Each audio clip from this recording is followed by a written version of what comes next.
이 영화를 볼까 번쪽할까 여러분의 영화를 태브해 드립니다. 안녕하세요, 영상 태브학입니다. 예, 제이님, 여름님, 안녕하세요.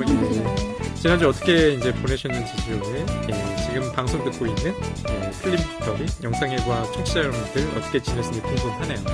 오늘은 어떻게 오프닝을 시작할까 좀 고민해 봤는데 각자의 어떤 루틴, 일상에 대해서 좀 여쭤보고 싶어요. 이것은 좀 하루 동안 내지는 꼭 한다 이런 것들이 있는지 한번 여름님은 어떠세요? 그런 것들이 좀 있으신가요? 저는 원래 일상에서 내가 뭘 하지 이걸 고민을 안 하잖아요. 근데 되게 우연한 계기로 남자친구랑 대화를 하다가 넌 눈 뜨자마자 뭘 그런 걸 해? 약간 이런 식으로 얘기를 하는 거예요. 제가 전화를 눈 뜨자마자 이렇게 한 상태에서 지금 니 뭐해? 막 시끄러워 이래서 뭐해? 이렇게 말했는데 니 무슨 눈 뜨자마자 그걸 해? 그래서 이게 습관이구나 이걸 깨달은 게 제가 머리카락이 엄청 많이 빠지는데 제가 그냥 일어나서 우선 베개랑 이불에 있는 머리카락을 치우고 내려와서 이 바닥에 떨어진 머리카락을 엄청 치우는 거예요. 그래서 제가 머리가 진짜 많이 빠지고 또 흑발이 길어가지고 진짜 심하거든요. 그래서 제가 남자친구한테 내가 진짜 심각하게 생각해봤는데 나는 머리카락이 빠지는 게 아니라 사실은 내가 누군가의 두피 위에 살고 있는 거야. 머리가 빠진 게 아니라 하루하루 머리가 나는 것 같다고 바닥에서 이렇게 얘기하거든요. 약간 상상력이 발동되더라고요. 그래서 제가 깨끗한 성격은 아닌데도 불구하고 머리카락만은 꼭 줍는 이상한 습관이 있어요. 본인은 의식하지 못했는데 주변에 있는 사람들이 먼저 진정한 알아주는 루틴이다. 예, 뭐 제이님께서는 뭐 그런 거 있으세요? 뭐 특별히 나는 하루 동안 반드시 이것은 하거나 내가 모르던 루틴. 저는 이런 것도 루틴인가 싶은데 강박일 수도 있어요. 이거는 그럼 루틴인가? 그런 것도 일종의 뭐 루틴이죠. 저 고양이 밥을 맨날 주는데 진짜 안 주면 너무 스트레스 많이 받아가지고 만약에 안 줘가지고 그냥 집에 누워있어요 침대에. 그러면 고양이가 날 막 기다리는 모습이 상상이 돼가지고 당장 막 뛰어나갈 정도로 너무 스트레스 많이 받아서 그것 때문에 힘들어요. 여행 갈 때 진짜 괴롭고. 여행 가서 안 주시죠? 여행 갔을 땐 정말 장기일 때는 친구한테 부탁하거나 아니면 많이 쌓아두고 온다던가 이런 식으로. 정말 저는 이거 강박인 것 같아요. 스트레스 너무 많이 받아서. 그러게요. 본인이 직접 키우지도 않는데. 그러니까 왜 그렇게 책임감을 갖는지 모르겠어. 그렇군요. 두 분은. 저 같은 경우 좀 생각해 봤거든요. 나의 루틴은 요즘에 뭘까? 이제 몇 개월 전에 지인이 그 인도네시아의 그 누아 커피를 준 거예요. 원두를. 근데 제가 원래 커피를 마시는데 그렇게 자주 마시진 않았거든요. 위 때문에 카페인이나 이런 것들 좀 자극을 줘서. 근데 주니까 먹어야 되잖아요. 그러니까 이것저것 좀 드립커피 세트를 사고 나더니 매일 그걸 갈고 있는 것 같지만. 그래서 저희 요즘엔 루틴은 그 커피를 내려 마시기 위한 커피 머신을 밀을 갖다가 돌리고 있는 게 좀 루틴이에요.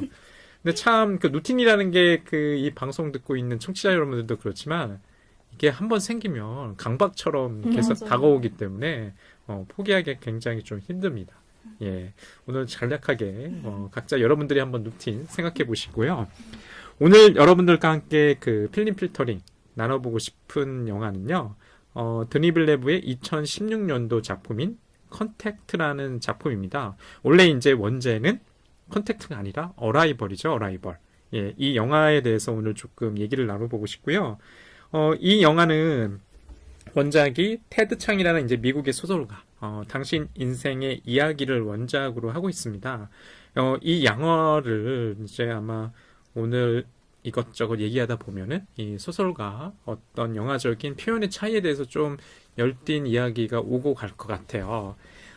우선 이 영화에 대한 뭐 이야기, 추천한 우리 이제 제이님께서 한번 풀어보시기를 좀 바라고요.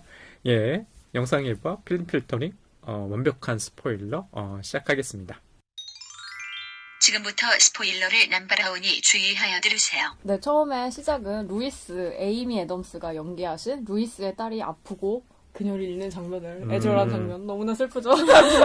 그 장면으로 시작합니다. 그리고 갑자기 현재로 돌아오는데요. 그때 루이스는 되게 유명한 어떻게 보면 수학의 정석 같은 그런 언어의 책을 쓴 대학에서 강의를 하는 강사 선생님입니다. 교수겠죠? 네, 갑자기 12개의 외계 비행 물체가 미국, 중국, 러시아를 비롯한 세계 각지 상공에 등장했다는 뉴스 속보가 전해집니다.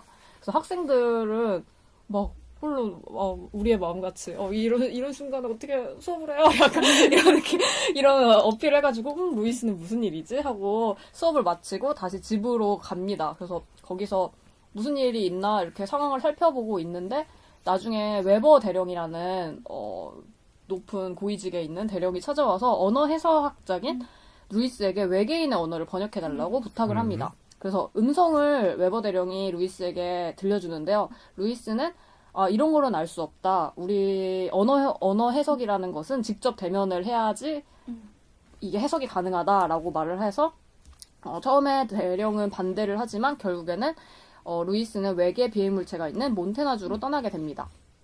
그곳에서 루이스는 물리학자인 이안 제레미 동민이라고도 불리는 제레미 레너인 이안을 만나게 되고 군대로 들어가게 됩니다. 그래서 쉘이라는 그 외계생 비행물체라는 비행물체 공간을 쉘이라고 부르는데 거기가 18시간마다 열려요. 그래서 그 18시간마다 루이스와 이안을 포함한 과학자와 군인들이 셀 안에 들어가게 됩니다. 그리고 우주선 안에 투명한 벽 너머 2명의 외계인을 만나게 되는데요. 그들에게 헵타포드라는 명칭을 붙여주고 그리고 화이트보드를 통해서 인간들의 언어를 문자로 보여주기 시작합니다. 그러자 그 헵타포드, 오징어처럼 생겼는데 그 친구들이 그 단어에 반응하게 되고 자신의 촉수를 통해서 검은색 물질을 뿌려요. 근데 이것도 되게 오징어 같지 않나요? 맞아요. 이렇게 그렇죠. 자신의 문자를 처음으로 보여주게 됩니다. 그래서 루이스는 외계인과의 계속 이 접촉을 통해서 이렇게 언어를 주고받으면서 그들의 언어가 선형이 아닌 원형으로 이루어지고 있음을 알아냅니다. 그래서 적극적으로 외계인에게 소통을 해야 되는 루이스와 달리 위험 때문에 동료들은 이를 저지합니다. 그럼에도 불구하고 루이스는 이들과 소통을 해야 된다면서 보호정비도 던지고 자신의 이름도 알려주고 서로 조금 더 친밀한 소통을 시작하게 되는데요. 그래서 근데 이상하게 이렇게 루이스는 외계인과 접촉이 많아질수록 자신의 딸에 대한 회상이 악몽처럼 다가옵니다. 그래서 그것 때문에 되게 힘들고 잠도 못 자기까지 하는데요. 그런 접촉이 있는 와중에 외계인에 대한 공포가 각국 정부들은 되게 이거는 인류한테 적대적일지도 모른다는 공포를 계속 조장을 하고 뭐 유튜브 다양한 매체를 통해 가지고 그들의 정체는 대체 무엇인가라는 거를 계속 보도를 하면서 공포감이 조성되기 시작합니다. 그래서 이러한 공포 때문에 그 루이스를 데리고 온 대령은 루이스에게 외계인에게 지구에게 온 목적을 물어보라고 요청을 하는데요. 그래서 그때 루이스는 헵타포드에게 질문을 하자 헵타포드가 오퍼 웨폰이라고 말을 하는데 이때 다른 지역에서는 유즈 웨폰이라고도 유사 대답을 하게 되나 봐요. 그래서 이 유즈 웨폰이라는 게 되게 문법상으로도 조금 오역이 있을 수 있고 좀 유즈 웨폰? 대체 뭐지? 그러니까 이거를 누가 말하는 발화자에 따라서 다를 수도 있는데 그럼에도 불구하고 약간 공포가 이미 조장된 전 세계에서는 특히 중국과 러시아, 공산주의 국가 같은 그런 국가들을 특히 그들은 막 이거 그냥 냅둬서는 안 된다 그러면서 우리끼리라도 전쟁을 할 거야 이러면서 연락을 끊게 되고 이런 와중에 미국 어떡하죠? 이러면서 니들은 전쟁을 할 것인가 말 것인가를 공포를 보여주면서 영화는 진행되게 되는데 앞으로의 이야기는 저 이야기를 하면서 진행해보도록 하겠습니다. 예, 우리 제이님께서 이제 간략하게 그 컨택트 이야기 줄거리를 조금 설명해 주셨고요. 영화를 보기 전에 이야기를 들으면 좀 혼동스러울 것 같긴 해요. 예, 뭐 간략하게 뭐 정리를 하자면 뭐 누이스, 언어학자인 누이스가 그 외계인, 여기서 외계인의 그 명칭이 뭔가요? 헵타포드? 네. 예, 발이 8개라서 헵타포드인가요? 7개. 7개인가요? 네. 예, 그래서 뭐 헵타포드라고 붙인 그 외계인과의 조구 속에서 벌어지는 일이죠. 예. 예, 그 이야기 이제 간략하게 이제 살펴봤고요. 자, 어떤 질문을 뭐 던지면서 시작해 볼까? 이 영화 제목에 대해서 좀 여쭤보고 싶어요. 우리 여름님과 제이님께서 이 영화 제목에 대해서 어떻게 생각하실까? 이 영화 원제의 제목은 어라이벌입니다. 어라이벌인데 한국에서 개봉될 당시에는 컨택트라는 제목을 달고 나왔어요. 그리고 혹시라도 좀 옛날 사람 분들이라면 예전에 이제 조디 포스터가 나왔던 나왔던 이제 컨택트라는 그 다른 영화가 있습니다. 말 그대로 그것도 외계인과의 조운한 만남을 다뤘던 영화였는데요. 그 영화 같은 경우는 조금 헷갈릴 수 있으실 것 같아요. 그럼에도 불구하고 이 영화를 왜 한국에서는 어라이벌이 아니라 컨택트라고 번역했을까? 이 질문부터 한번 좀 드리고 싶어요. 여러분께서 어떻게 생각하시나요? 저는 어라이벌보다 컨택트가 더 적절하다는 쪽이에요. 이것도 되게 굉장히 갈리는 의견이잖아요. 근데 이 영화가 다른 나라에도 다 수출됐을 거 아니에요. 근데 다른 예. 나라에서도 어라이벌로 그대로 개봉한 영화가 하나도 없더라고요. 다른 나라에서. 그래요? 네. 그것도 다 신기하다. 다른 언어로 돼 있고, 다 일본어면 일본어로, 중국어면 중국어로 이렇게 이런 식으로 돼 있는데 프랑스 같은 경우는 제가 정확히 제목은 기억 안 나는데 영어 제목이었는데 어쩌고 저쩌고 컨택트였어요. 네, 이렇게 다 컨택트. 약간 뭐 그런 느낌인데? 접두와 프리 같은 그런 게 첫 조 약간 이런 느낌이어서. 약간 그런 느낌이더라고요. 아무튼 저도 이 영화의 제일 주축이 되는 장면이 루이스 뱅크스랑 그 헵타포드가 이렇게 접촉을 하면서 교감을 하면서 그런 능력을 제대로 받게 되잖아요. 루이스 뱅크스가 언어를 제대로 습득하게 예. 되고 그게 가장 중요하고 그리고 어라이벌이라는 그 단어 자체가 도착 혹은 도달이라는 느낌인데 저는 이 영화에서 계속 반복해서 등장하는 순환이라고 해야 될까? 회전이 되게 중요하다 생각하거든요. 그래서 오히려 도달보다는 무언가 계속 부딪히고 접촉하면서 굴러가는 그 이미지가 중요하지 않을까 싶어서 전 콘택트가 더 적절한 제목 같다는 생각이 드네요. 그러니까 칼 세이건의 그 소설을 원작으로 하는 그 조디 포스터가 출연했던 그 컨택트보다는 오히려 이 영화가 말로 조우 내지는 만남, 컨택트가 맞다라는 그 여론님이 평가하셨군요. 제이님께서는 어떻게 생각하세요? 저도 컨택트라는 제목이 더 맞다고 생각을 하는데 좀 컨택트라는 단어 자체가 이중적이잖아요. 그러니까 진짜 접촉일 수도 있고 연락을 하다라는 컨택트일 수도 있는데 저는 처음에 이 루이스도 엄마랑 이렇게 통화를 하잖아요. 예. 엄마가 뭐 너 괜찮은 거니? 루이스는 덤덤하긴 하지만 그러면서 그런 연락하는 장면이라던가 그리고 또 중간에 되게 뜬금없이 그 외계 생명체 주변에 있는 군대에 있는 군인분, 그러니까 별로 중요한 역할을 하시도 않는데 그분이 전화를 받아요, 어떤 분한테. 그래서 너 거기서 괜찮은 거야? 이러면서 뭔가 그 위기에 집어 멸망할지도 모른다는 순간에 이 연락을 하는 모습을 보면서 저는 요즘에도 하는 광고인지 모르겠는데 SK텔레콤에서 예. 전쟁이 아니구나. 전쟁이 아니라 불 사고 난 후에 큰 사고가 있을 때 연락하는 장면을 보여주면서 뭐 자기네들이 이런 연락에 컨택트 어떻게 망이 돼주겠습니다 이런 광고가 있는데 예. 그런 게 저도 생각이 많이 나더라고요. 그래서 되게 단순한 루이스가 접촉을 하면서도 좀 소통이 원활하게 되는 것도 있지만 그리고 우리가 그 소통을 통해서 약간 서로의 연결을 이렇게 해주는 것도 생각을 하면 저는 컨택트라는 단어가 얼라이브로 너무나 그냥 단선적인 의미밖에 없지 않나요? 그러니까 그런 의미에서 더 적합하다는 생각이 많이 드는 것 같아요.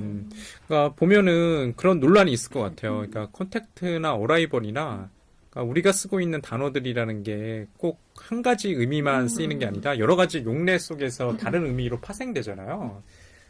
이 영화 제목인 이제 어라이벌 같은 경우도 좀 마찬가지라는 생각을 저는 좀 가졌거든요. 아마 이 영화 속에서 보면은 이 영화의 처음과 끝을 보셔야 이해될 수 있는 그 장면들이 있습니다. 특히 에이미 애덤스가 맡았던 여자 주인공 역할로 나오는 언어학자로 나오는 루이스의 어떤 환상인데요. 이 환상이 굉장히 중요한 역할을 담당하죠. 그 환상이라는 게 어떤 환상인가 하면 이 영화를 보신 영상예보와 청취자나 뭐 여기 있는 여름님이나 제이님이나 뭐 아시겠지만 그 환상이 누구에 대한 환상인가요? 자신의 딸에 대한 환상이에요. 그 아이를 낳고 아이가 성장해 나가고 그 다음에 그 아이가 또 불치의병인지 모르지만은 마지막에 어떤 임종까지 지켜가는 것들이 굉장히 팝업창처럼 터지면서 이 영화가 중간중간에 삽입되어 있거든요. 그래서 그런 것들 보면은 저는 오히려 아까 영화 제목이 이게 뭐 소통 무슨 접촉보다는 루이스의 입장에서는 미래의 사건이 이렇게 도래한 거 아닌가라는 느낌이어서 어라이벌이 더 낫지 않나라는 생각을 좀 했었거든요. 근데 이 두 분의 여름님과 제이님께서 생각은 오히려 컨택트라는 제목이 더 적절하지 않나라는 좀 의견을 좀 피력해 주셨어요. 자, 그와 아울러 좀 여쭤보고 싶어요. 그 루이스의 환상이 이거 환상이라는 것도 네, 스포일러죠. 엄청난 스포일러죠. 제가 이제 오늘은 영화를 갖다가 보지 않고 MC 역할을 담당하게 됐는데요. 이 환상에 대해서는 중간중간 등장하는 루이스의 이런 이미지에 대해서는 어떻게 보셨어요? 제이님께서는. 저는 이 장면 때문에 이 영화를 하자고 한 거였었어요. 그러니까 대체 이거를 소설에서는 어떻게 표현하지? 라는 의문이 들었거든요. 그러니까 처음에 볼 때는 저는 당연히 과거 회상이라고 생각을 했는데 어떻게 보면 프레시 포워드였던 거잖아요. 그러니까 예. 그렇게 뭔가 정말 시간을 오고 갈 수 있는 예술 작품이 몇이나 될까 했을 때 저는 영화가 진짜 시간 예술이라고 한다면 맞아요. 이 영화가 그거를 딱 보여준다고 저는 생각하거든요. 그러니까 거기서 오는 어떻게 보면 그 구조만으로도 위기와 예. 절정을 보여줄 수 있다는 생각이 저는 들어서 되게 중요한 것 같아요. 그러니까 그래서 저는 컨택트라는 영화를 추천한 이유도 있고, 저는 예. 올해 본 영화 중에 정말 괜찮은 영화 중에 하나였거든요. 그래서 그렇게 평가하는 이유 중에 하나이기도 해가지고 되게 놀라운 장면이다. 되게 단순하지만 뭐 특별한 기술이 있는 건 아니지만 되게 놀랍다는 생각을 많이 했던 것 같아요. 그러니까 이 영화 굉장히 인상 깊으셨나 봐요. 왜냐면 저희가 이 방송의 애청자 분들이라면 첫 방송에서 각자가 영화를 한 편씩 들고 왔었잖아요. 그때 보면은 제이님께서 이 영화 들고 오셨어요. 맞아, 그때 말씀하셨어요. 예, 이 영화 들고 왔거든요. 그리고 이게 또 2월에 개봉했어요. 예. 아, 맞아. 그랬나 그래서 보다. 처음에 이 영화 추천했을 때 조금 한편으로는 이거 한 영화인데 이 영화를 또 왜 추천했을까라는 생각을 했어요. 굉장히 올해 본 영화 중에 각인된 영화셨나봐요, 제이님께서. 맞아. 그거 맞아요. 각인된 영화는 맞아요. 인상 깊었어요, 굉장히. 게다가 또 이 영화가 그 소설이 원작인데, 이제 테드 창이라는 미국의 작가죠. 이제 당신 인생의 이야기의 그 단편을 가져왔고, 이 영화를 갖다가 극화 내지는 영화 작업을 가려고 했을 때 조금 사람들한테 좀 시대가 됐던 게 이 시나리오가 봉준호 감독한테도 컨택트가 들어갔다고 하죠. 그래서 조금 시작이 됐고 요즘에 그 드니 빌레브가 굉장히 좀 영화를 갖다가 잘 만드는 내지는 좀 촉망 만든 감독이기 때문에 어떻게 이 SF 장르를 갖다가 소설에서 좀 표현을 갖다가 영화로 표현할 수 있을까라는 것 때문에 좀 궁금했거든요.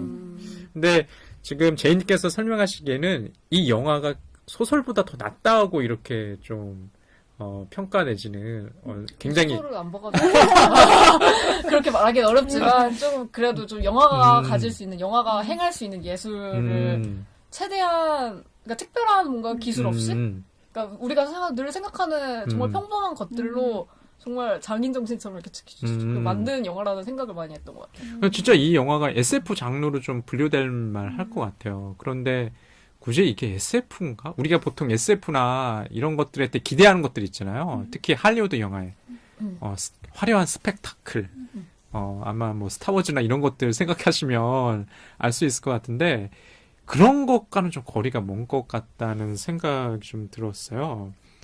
우리 여름님께서는 어떠세요? 이 영화에 대한 어떤 장르적인 특성이라든지 지금 우리 제이님께서 굉장히 극찬하셨잖아요. 이 영화는 진짜 영화에 대한 영화다. 영화만이 할 수 있는 그런 어떤 특수성을 갖다가 펼쳐 보이는 영화라고 할 수 있기 때문에 아마도 이제 결말이 좀 예정되어 있는데 꼭 보라고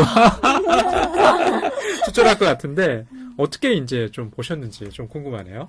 저 같은 경우에는 이 영화가 재미가 없었는데 그러니까 말씀하신 그 환상 장면이 과거처럼 여겨지다가 마지막에 그 미래였음이 밝혀지면서 느껴지는 반전의 효과가 있는데 저는 약간 이런 영화를 좀 많잖아요. 이렇게 과거가 갑자기 미래가 환상처럼 등장하는 장면이 제가 계속 의심하면서 이 영화를 봤던 것 같아요. 그래서 이걸 그냥 과거라고 믿지 않고 이건 미래일 수도 있어요. 약간 이런 전제를 두고 영화를 봐서 이 영화가 나중에 이게 진짜 미래였어 라고 밝혀졌을 때 충격도가 덜해서 그런지 별로 흥미롭지 않다는 생각이 들더라고요. 근데 이건 약간 제가 영화적 관습에서 벗어나려고 약간 이렇게 시도해서 그런 것 같기도 하고 그리고 전 이게 SF 장르인데 이 영화를 표현할 때 사람들이 많이 쓰는 표현이 문과 스텔라라고 많이 표현하거든요. 진짜 맞는 것 같아요. 저 인터스텔라 별로 안 좋았단 말이야. 문투비 문과. 100번 봐도 이해가 잘 안 되는데 이거는 이해가 언어학이기 때문에 언어학을 모르긴 하지만 이게 이해는 바로 흡수가 되는 거죠. 제가 문과 출신. 딸내기도 비슷하고. 네, 그래서 진짜 문과 스텔라라고 얘기하거든요. 근데 저는 그래서 좀 약간 색다른 장르, SF 장르를 만들어낸 거죠. 문과를 위한. 그러네. 문과도 즐길 수 있어요. 사이언스 픽션을. 근데 이 영화가 확실히 저도 이제 그런 생각을 좀 들었거든요. 그러니까 아까도 그 누이스의 환상.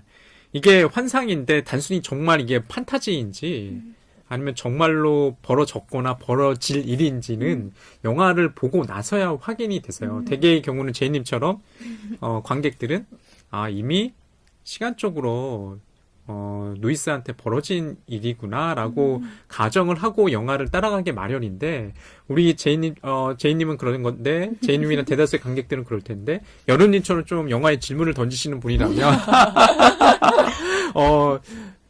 곧지곧대로 그 이미지를 믿지 않는 거죠. 시간적인 역전이 가능하기 때문에 영화만의 어떤 특수성이나 이런 것들을 진지하게 고민하시는 것 같다는 생각이 들고 정말로 저는 그런 것들이 좀 있었던 것 같아요.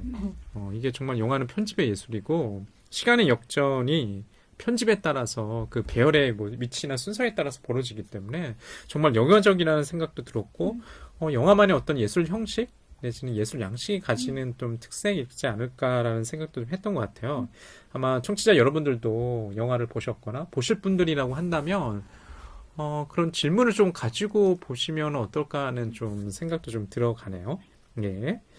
자, 그렇고, 요 장르, 아까 말씀하셨어요. 이게 SF 장르인데, 요즘 제가 또 드니빌레브 영화가 또 한 편 나왔잖아요. 예, 그 블레이드 러너 2049를 봐서 그런지, 게다가 또 그것도 SF 장르로 좀 분류가 될 만한 영화라 좀 계속 비교하게 되더라고요.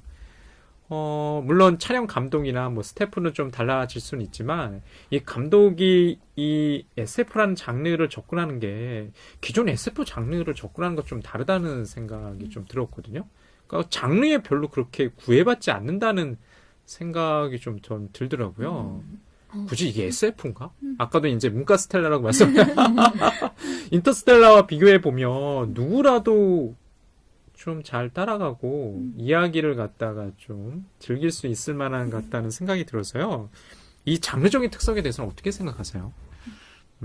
이야기가 펼쳐가는 이 장르적인 특색에 대해서는? 저는 이 영화가 진짜 SF 장르라기보다는 약간 그냥 드라마 장르 같다는 얘기를 많이 하고 싶어요. 물론 외계인이 등장하고 미래를 전제로 하고 환상을 전제로 하긴 하지만 이 영화에서 처음에 등장하는 그 딸과의 장면 그리고 마지막까지 그 이야기가 연장되잖아요. 그 이야기가 우선 주축이 되고 있다고 생각을 해요. 그게 전면화되지는 않지만 어찌됐든 루이스 뱅크스를 계속 추동시키는 건 그 진짜 가족과 애정 그 관계에 대한 이야기인 것 같거든요. 그래서 저는 이게 되게 드라마 장르 같다는 생각을 많이 했고 그리고 이 장르가 SF 장르임에도 불구하고 그 외계인들이 타고 온 쉘의 이미지가 있잖아요. 그게 되게 호흡벌판 잔디밭 위에 있잖아요. 그 장면이 전 되게 이질적으로 느껴지더라고요. 보통 막 진짜 되게 첨단 사회의 도시 위에 이렇게 쉘이 떠 있는 게 아니라 그 자연의 이미지에 그 쉘이 떠 있는 것 자체가 SF에서 쉽게 보지 않았던 느낌이어가지고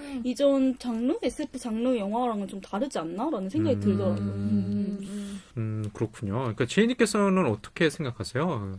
이게 굳이 SF 장르로 이렇게 분류될까? 라는 조금 의문도 좀 가지고 있으신 것 같아요. 그냥 이게 굳이 좀 그 컷만 외계인을 등장시키기 때문에, 그냥 SF? 로는 장르로 그냥 이렇게 딱 치부하고 보기에는 굳이 그렇게 보지 않아도 될 것 같다는 생각들이 들거든요. 네, 이 영화에서 약간 이안이랑 나중에 사랑에 빠지긴 하지만 예. 조금 처음에는 삐그덕거리잖아요. 그러니까 예. 왜냐면 그 사람은 너무 물리학자고 과학자고 근데 언어학자도 뭐 과학이 과학자, 필요하긴 예. 하지만 그럼에도 불구하고 조금 너무나 딱 정해진 것만을 딱 원하는 게 아니라 조금은 그래도 다른 가능성을 펼쳐 보이고 있으면서 그래서 그랬기 때문에 이 사람이 어떻게 보면 언어를, 그러니까 무기를 배운 거잖아요. 그러니까 저는 그런 지점에서 약간 사람들이 다 이 SF 영화겠지라고 들어왔음에도 불구하고, 그래도 약간 생각하는 게 조금 우리가 생각하는 SF, 우리가 생각하는 과학이라는 생각을 확장시킬 수 있는 부분을 가지고 있다는 생각을 많이 했거든요. 그래서 블레이드 러너 이번에 개봉한 것도 마찬가지로 저는 그 영화 볼 때도 그 생각 많이 했거든요. 그러니까 그 사람이 로봇이라고 해야 되나? 그 주인공? 아무튼, 로봇임에도 불구하고 그 감정이 흔들려가지고 막 행동하잖아요. 로봇은 아닌가? 로봇이 아니라 뭐라고 하죠, 거기서? 뭐라고 해야 되지? 이름이 있는데 갑자기 까먹었어요. 아무튼 만들어지는 어떤 인간. 저는 그래서 약간 드니 빌레브가 약간 그런 우리가 생각하는 SF 과학이라고 말하는 사이언스 픽션을 조금 확장시키고자 하는 노력을 하는 일환 중에 하나라는 생각은 많이 드는 것 같아요. 그렇군요. 그러니까 기본적으로 이게 SF 장르긴 하지만 SF 장르보다는 그 밑에 이제 드라마가 있어가지고 그 드라마를 조금 따라가시는 게 이 영화를 조금 더 즐겁게 보실 수 있는 좀 방편인 것 같아요. 그러면서 또 이제 좀 질문 드리고 싶은 게, 이게 누이스라는 캐릭터가 제가 기억하기로는 이 영화 속에서, 우리가 일반적으로 상상하는 그 여성 캐릭터가 굉장히 주체적이면서 좀 강인한 역할로 나오는 것 같지가 않고, 굉장히 좀 소극적이면서 연약하게 나오는 것 같다는 생각이 들었거든요. 굉장히 좀 매가리가 없었어요. 제 기억. 굉장히 힘이 없는 캐릭터처럼 나온다는 생각이 좀 들었어요. 저는 이 캐릭터가, 그러니까 이야기를 갖다가 끌고 가는 어떤 힘을 가지고 있지 못하고, 여기서 특별한 갈등도 없는 것 같거든요. 이 영화 속에서의 가장 큰 갈등은 외계인과의 어떤 접촉이 가장 큰 갈등이고, 그 자체가 특별히 이 인물들 사이에서 벌어지는 갈등? 어떻게 보면 굉장히 큰 갈등일 수 있잖아요. 영화상의 줄거리 속에서 아까 설명하셨다시피 외계인과의 어떤 소통? 심지어는 저 외계인이 적인가 아닌가를 갖다가 판단해야 되는 굉장히 급박한 시간. 실제로는 한 15시간인가요? 16시간인가요? 그 안에서의 판단을 내리라고 계속 강요하는데 영화 속에서의 이야기 흐름은 별로 그렇게 속도감도 없고 촬영이 그래서 그런지 내지는 다른 이유 때문에 캐릭터 때문에 그런지 몰라도 굉장히 느리다는 생각을 좀 하고서 예전에 봤던 것 같아요. 여러분께서는 어떻게 생각이 드셨나요? 저 같은 경우에는 루이스 뱅크스가 약한 게 아니라 루이스 뱅크스의 주변 인물들, 이안을 포함해서 인물들과 상황들이 약화되어서 표현하는 것 같아요. 느리게도 표현되기도 하지만 아까 처음 말씀하신 것처럼 루이스랑 이안이 처음엔 대립하잖아요. 예. 근데 이안이 너무 쉽게 루이스를 따르지 않나요? 맞아, 네, 맞아. 그 언어를 배우겠다고 막 이렇게 했을 때도 사랑해서 네, 처음에는 당연히 뭐 안 된다라고 얘기하지만 그냥 너무 쉽게 그냥 그걸 받아들이거든요. 그리고 외계인들도 너무 쉽게 반응하잖아요. 맞아, 맞아. 휴먼, 바로 바로 어떻게 알아들어.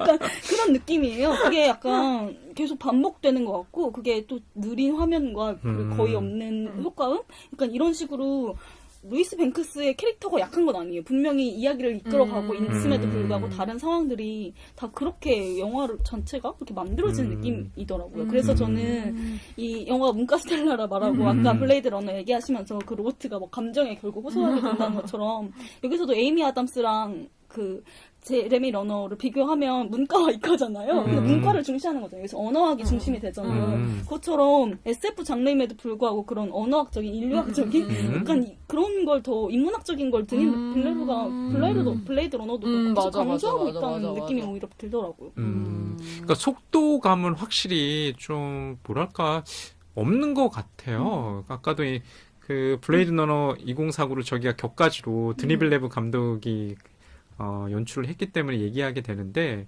영화 속에서 이야기를 갖다가 따라간다는 느낌보다는 계속 이미지나 그런 사운드를 주시하게 만들고 좀 주목하게 만드는 것 같다는 생각을 했거든요. 이제 그런 것들이 견디기 힘들어하는 관객들이 좀 있어요. 저 진짜 많이 잤어요. 블레이드 러너 보면서. 아, 그래요? 근데 진짜 이상하죠?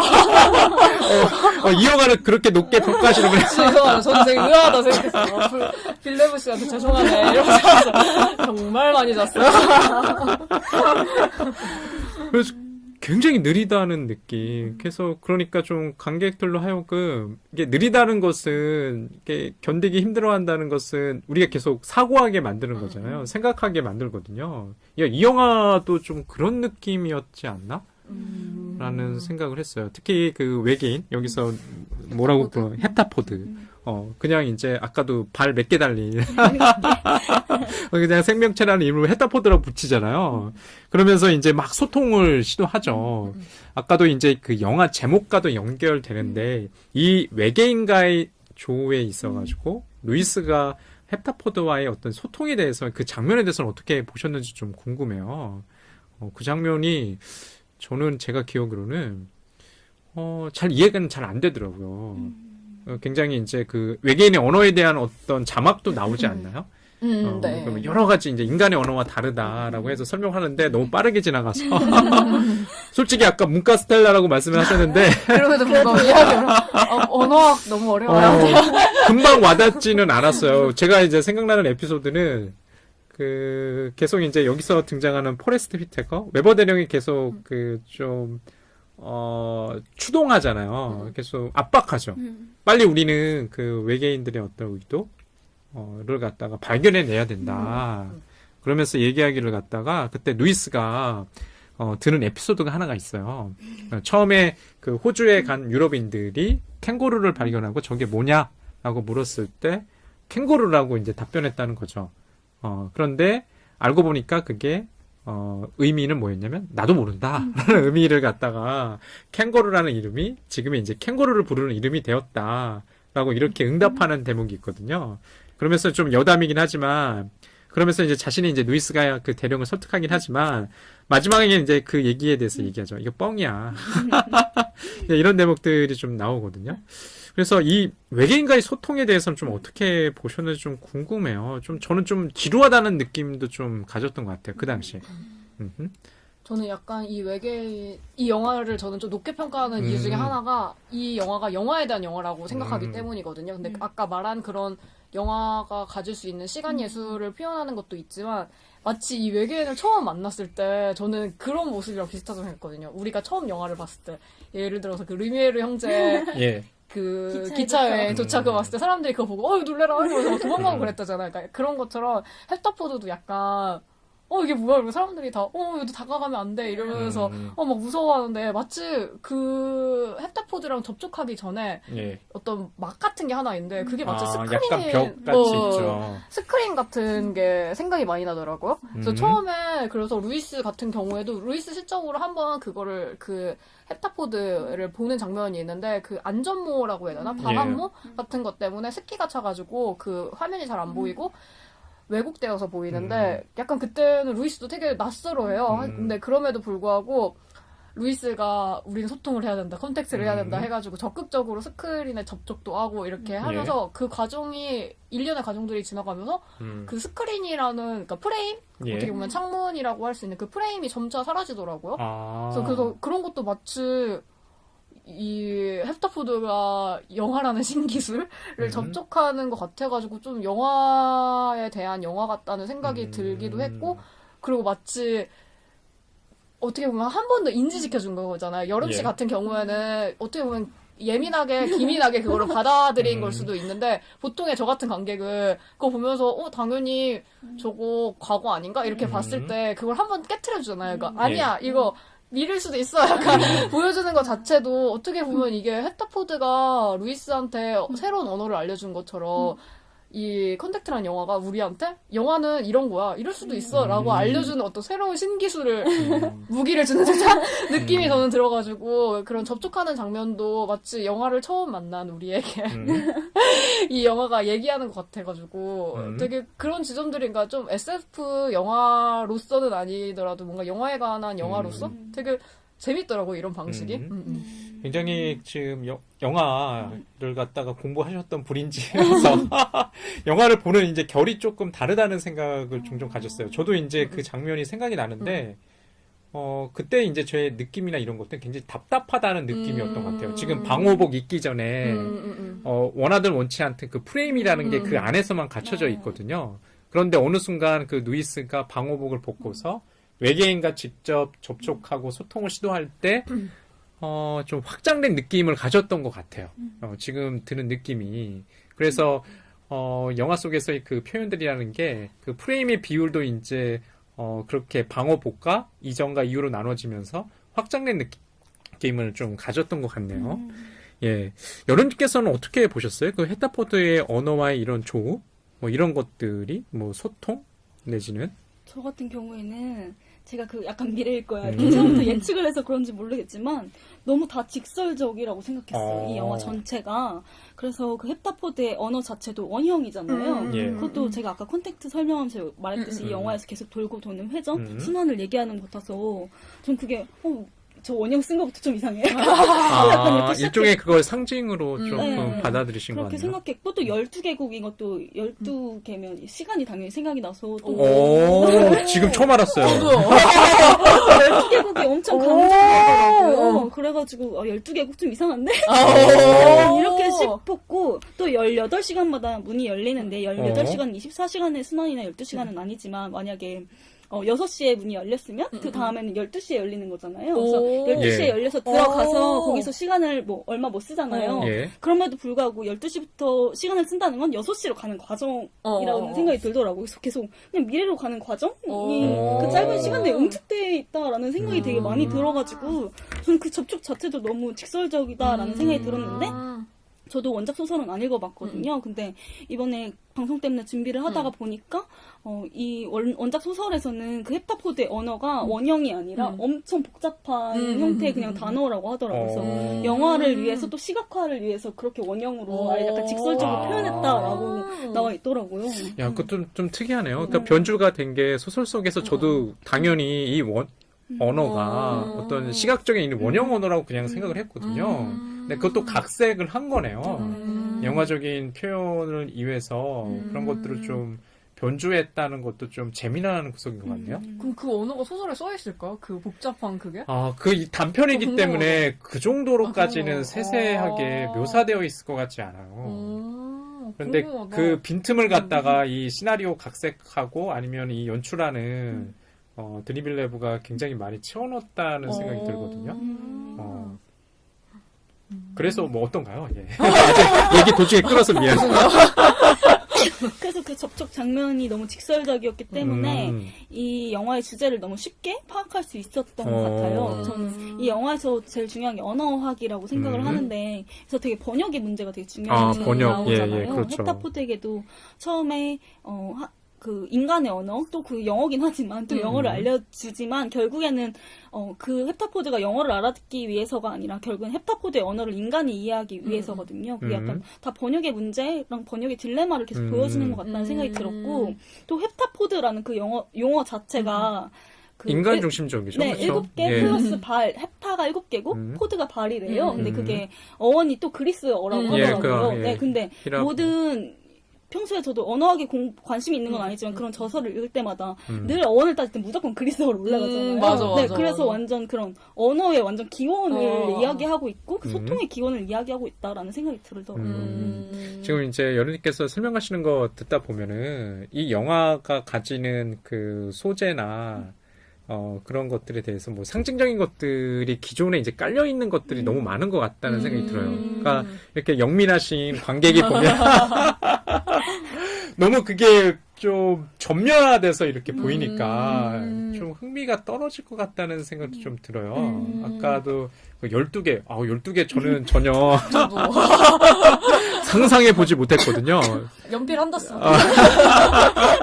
다만 이제 그런 건 있었던 것 같아요. 그 아까도 지금 제이님께서 잠깐 언급하셨는데 그 우주선이죠. 그 셀이 그 착륙하는 지점이 완벽하게 지상과는 접촉해 있지 않고 일정한 거리를 좀 유지하고 있는데 도시에서 그 착륙한 게 아니라 무슨 바다 내지는 벌판과 같이 좀 일정하게 좀 떨어져 있다는 생각들을 좀 가져왔거든요. 인간과의 어떤 조우가 목표였으면 좀 굉장히 위협적인 그 존재로 나타났다면 뭐 흔히들 도시 위에 UFO처럼 예전에 뭔가 인디펜던스 데이처럼 갑작스럽게 뭐 공격을 한다든가 이런 것들을 상상하기 쉬운데 이 영화는 기본적으로 이 타인 내지는 외계라는 존재가 자체가 일정한 머뭇거림이 좀 있는 것 같아요. 그래서 아까 여러분께서는 번역이라는 말씀 하셨잖아요. 소통이라기보다는 번역에 대해서 물어보는 영화다. 그러니까 소통도 소통인데 그 이전에 번역이라는 매개나 완충을 거쳐서 간다는 생각이 좀 드는 것 같아요. 두 분도 얘기 한번 들어보니까. 그런 면에서 컨택트가 맞나요, 제목이? 제목이 적절한가요? 그런 생각도 좀 갑자기 드네요. 예, 저는 오히려 이제 어라이벌이라고 해서 어라이벌이 맞지 않나라는 생각을 오히려 저는 했었는데 왜냐하면 아까도 말드렸다시피 루이스라는 주인공의 딸과 얽힌 그런 사건들이 좀 전면에 저는 그것들이 보였거든요. 외계인은 외계인은 중요하지 않다. 그런 생각이 좀 들었던 것 같아요. 그런 면에서 뭐 어떻게 생각하세요? 그 소통과 관련된 이 메시지를 좀 던지고 있는 것 같은데, 영화가. 누이스라는 언어학자를 등장시켜가지고, 그런 소통이 뭐 잘 된 건가요? 뭐 결과적으로는 뭐 끝까지 뭐 갈등이나 분쟁, 그 전쟁을 막지 않나요? 예, 네. 전쟁을 막기 때문에 누이스의 그 역할이 굉장히 지대하거든요. 그런 면에서는 이 영화가 국가와 국가, 뭐 남과 여, 실제로 이제 그 나중에 연인에서 그 부부가 되는 제레미 너너가 연기한 이안과의 사이에서도 그런 대사가 좀 기억이 나는 것 같아요. 당신이 싱글인데 여자를 잘 이해하는 것 같다. 이제 곧 있으면 싱글을 벗어날 것 같다. 그런 대목도 좀 기억도 나는 것 같아요, 저는. 그런 데서 있었나요? 네, 그런 대사도 있어요. 예, 중간에. 그때는 이제 연인이라고 되기 위한 어떤 썸 타지는 않는데 그런 것들이 좀 있었던 것 같거든요. 제가 좀 영화 잘 기억이 안 나지만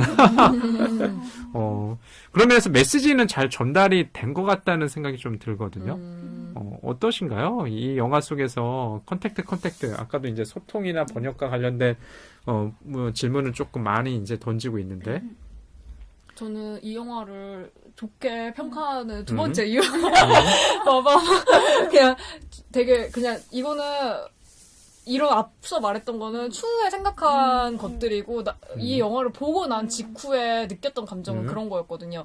저는 루이스랑 비슷한 경험이 있어요. 아, 그렇구나. 예. 약간 이러면 너무 그렇게 반응하시니까. 큰일 아닌데. 루이스랑 비슷한 경험이 있는 게, 저도 제 개 딸이 있었는데. 그러니까 보통은 강아지는 좀 다르긴 한데 되게 루이스한테도 갑자기 찾아온 죽음이잖아요. 불치병이라는 갑자기 당연히 내 딸이 나보다 더 오래 살 거라고 생각을 했는데 물론 개딸은 그렇게 오래 살진 않지만 저희 집 강아지도 수명을 못 채우고 금방 죽었거든요. 병 때문에. 그러니까 불치병은 아니고 갑작스럽게 온 병 때문에 그렇게 됐는데 이 영화를 보고 나서 그러니까 이 루이스가 선택을 하잖아요. 자기가 이렇게 살아갈 미래를 알고 있음에도 불구하고 제레미 레너 씨랑 결혼도 하고 아이도 낳고 이 모든 것이 실패로 돌아갈 수도 있다는 가능성이 있음에도 불구하고 그녀가 그렇게 행한 행동이 너무 멋있다는 생각이 저는 많이 들었어요. 그러니까 저는 강아지가 죽고 나서 그런 생각을 정말 많이 했거든요. 그러니까 정말 내가 그동안 못했던 거 원래 보통 그렇잖아요. 누군가가 떠나면 내가 그동안 못했던 거 저는 저의 일생에 진짜 첫 이별이었거든요. 그러니까 누군가 헤어진 적도 없고 뭐 친구랑은 연락 안 할 수도 있긴 하지만 그냥 크게 저한테 뭔가 이별이 다가온 게 첫 경험이었기 때문에 그때 그 경험으로 배운 것이 하나 있다면 정말 있을 때 잘해야 되겠다. 그러니까 이 순간을 정말 소중하게 생각해야겠다라는 생각을 정말 많이 했었는데 이 루이스의 선택 같은 경우도 좀 그런 거를 내포하는 것 같아가지고 그러니까